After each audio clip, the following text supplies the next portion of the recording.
Bonjour à tous et bienvenue sur cette nouvelle vidéo de ma chaîne, Mon Potager en Somme. Il y a un dicton qui dit qu'on n'a pas hiverné tant qu'avril n'est pas passé.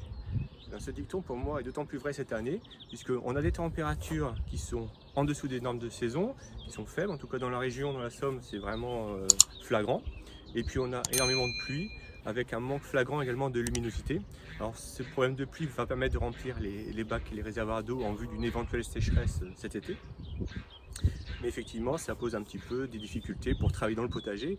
Et puis cette faible luminosité aussi pour le développement de nos semis pose parfois problème. Et je sais que moi en tout cas, j'ai pas de serre et donc dans la maison, c'est un petit peu la transhumance des semis d'une pièce à l'autre en fonction à la fois des températures et puis essayer de retrouver la meilleure luminosité pour que mes plantes puissent bien se développer. Je vous propose dans cette vidéo, en tout cas, c'est de faire un petit peu un tour rapide du potager. Je profite qu'il ne pleut pas et on va dire d'un temps relativement clément aujourd'hui pour pouvoir le faire. Ben écoutez, je vous propose donc ce petit tour du potager, carré par carré, c'est parti. On commence le tour du potager par les aliacées. Donc là vous voyez à l'écran, ce sont donc les plants d'échalotes. Donc les plants d'échalotes se portent plutôt bien, malgré qu'elles n'aiment pas l'excès d'humidité et la pluie à répétition qu'on a eu ces jours derniers. Alors ce qui est important toujours pour les échalotes, c'est d'avoir toujours une terre qui soit bien drainée. Donc pensez toujours à bien biner votre terre, à bien la cercler, à la rendre la plus, on va dire, légère possible pour éviter justement ces excès d'humidité. Alors ce qu'on peut faire au niveau des échalotes, c'est entre les lignes, vous pouvez très bien mettre également des semis de carottes, hein, c'est un bon compagnonnage, la carotte avec les échalotes. En parlant d'humidité, faites attention aussi, les échalotes sont aussi sensibles au mildiou, donc veillez sur l'année, puisque normalement la récolte des échalotes c'est au mois de juillet, à ce que vos pieds n'aient pas le mildiou. Si éventuellement c'était le cas, la seule solution c'est d'arracher le pied pour éviter que cela se propage à votre autre pied qui serait sain. À côté des échalotes, là vous avez donc l'ail. Donc l'ail également, toujours attention à l'excès d'humidité, donc c'est toujours à bien drainer votre terre.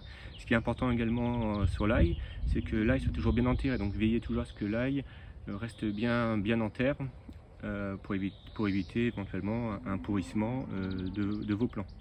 Même principe que sur les échalotes, même risque, attention au mildiou. Au niveau des compagnonnages, sur l'ail vous pouvez très bien mettre également donc, des carottes, hein, ça va être aussi un bon compagnonnage. Des tomates, pourquoi pas, et puis vous pouvez mettre également entre les lignes de la laitue, ça ira très bien. Dans ce carré là vous avez donc des oignons rouges et puis des oignons jaunes. Ces oignons vous les retrouvez en fait ici. Donc celles-ci ont été faites pour rappel sur but, hein, pour éviter justement ces excès d'humidité. Donc toujours le même principe un peu que pour les échalotes et puis l'ail, veillez toujours à ce que votre terre soit toujours bien drainée, ça c'est important, pour éviter les excès d'humidité. Alors au centre, si vous vous rappelez, j'avais semé des carottes et puis des radis. Alors j'avais fait ça fin mars, au mois de mars, et c'était un petit peu, on va dire, un risque, un essai, en espérant des températures clémentes. Bon, malheureusement, les températures n'étaient pas clémentes avec le froid, tout ça, donc ça n'a pas levé. Donc écoutez, je recommencerai un peu plus tard, sur fin avril ou sur le mois de mai. Pour finir sur cette partie potagère, vous avez mes arbres fruitiers qui sont palissés. Donc là vous voyez ici donc c'est le poirier et puis de l'autre côté le pommier qui fleurissent bien malgré le temps, en espérant qu'il n'y a pas de gel entre deux pour avoir une bonne fructification par la suite. Et puis après derrière là vous avez donc les fraisiers. Donc c'est pareil, les fraisiers donc toujours bien protégés avec du paillis qui se développe aussi tranquillement, mais c'est vrai que les températures pour le moment ne sont pas clémentes. Et donc on va attendre encore un petit peu avant de nous manger les premières fraises.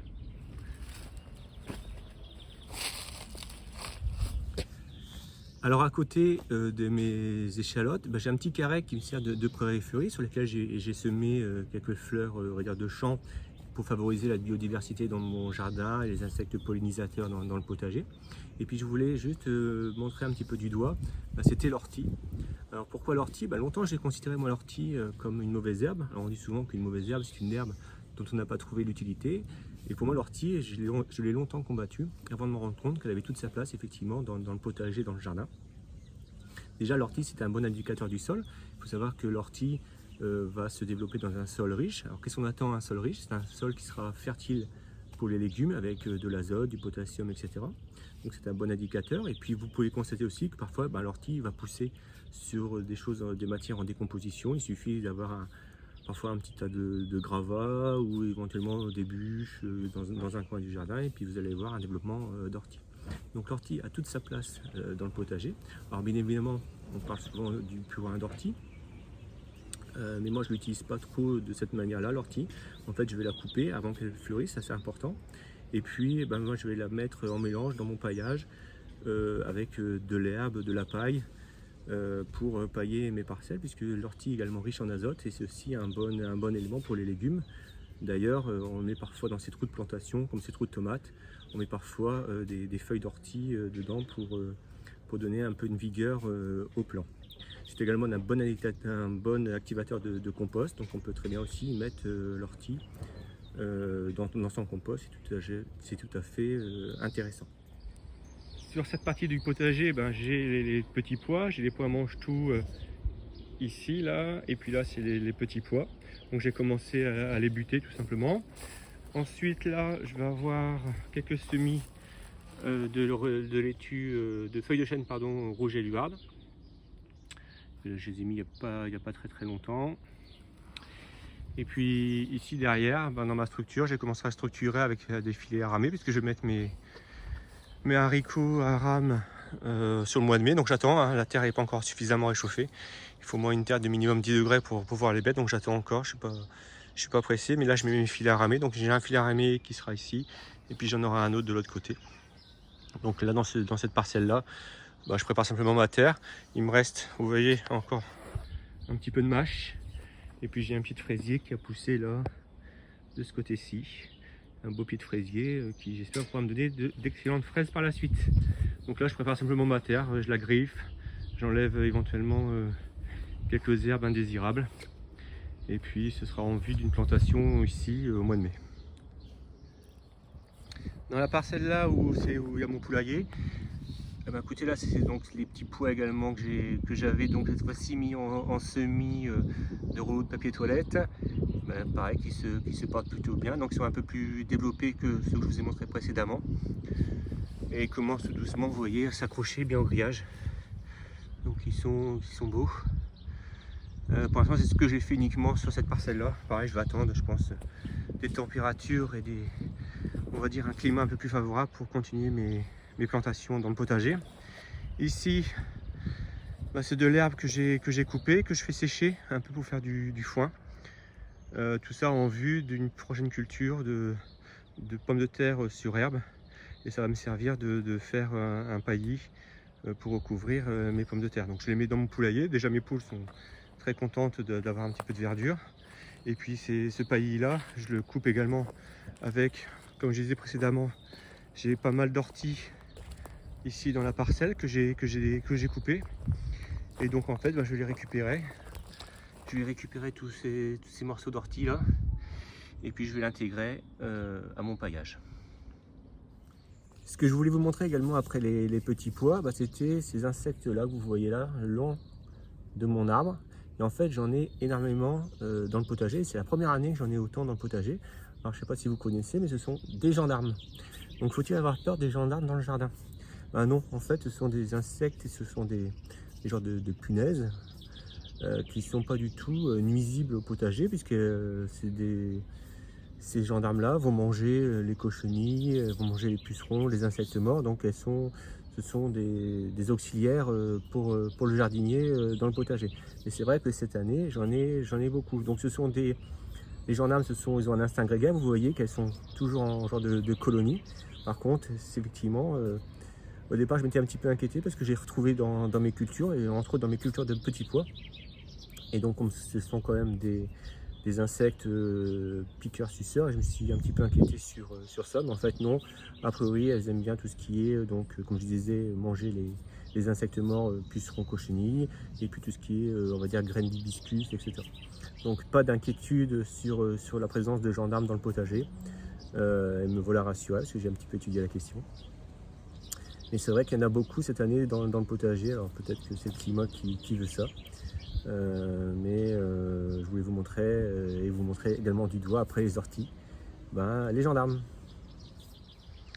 Enfin sur ce carré là, j'ai passé simplement un coup de grelinette pour décompacter mon sol en vue d'une culture sur le mois de mai. Et il fallait vraiment bien le décompacter avec tout ce qu'il a plu ces jours derniers.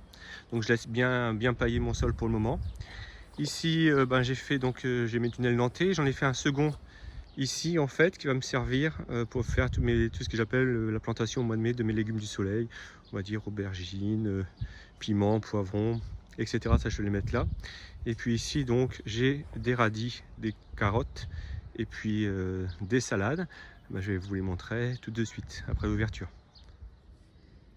Donc ce tunnel nantais là vous voyez donc c'est des radis. Alors c'est vrai que c'est un tunnel où j'ai bien été embêté par les limaces et c'est vrai que je fais peut-être une petite fixation là cette année sur les limaces, mais j'ai vraiment été bien embêté. Et puis vous avez commencé à avoir des pousses, je ne sais pas si on va bien voir, des pousses ici. On va voir ici des pousses de carottes. Et puis là vous avez donc mes salades, laitue lilloise et puis rouge et luarde tout le long. Alors c'est vrai que j'ai bien été embêté par les limaces. Alors j'ai des pièges à bière.